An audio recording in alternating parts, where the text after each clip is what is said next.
Letnan Kolonel Roy Chandra Sihobing dan Satgas Tem MD 111 Kodim 0212 Tapanuli Selatan kunjungi lokasi pengerjaan pembukaan jalan baru di Desa Siuhom, Kecamatan Angkola, Sangkunur.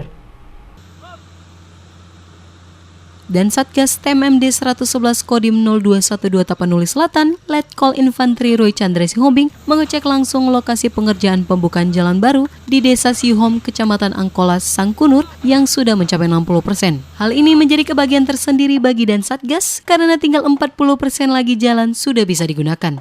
Baik ya, perlu kami jelaskan bahwasanya pelaksanaan TMMD ke 111 ini sudah memasuki hari ke 10 ya.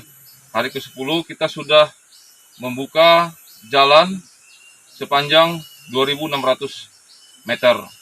Nah, di depan kita ini adalah ujung jalan yang masih dibuka.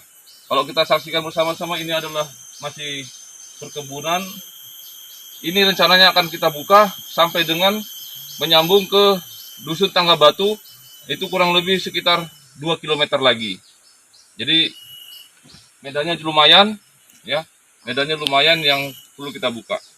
Dirinya berharap jalan nanti dapat membawa berkah bagi warga desa dalam upaya meningkatkan perekonomian mereka sehingga menjadi desa yang tangguh dan mandiri.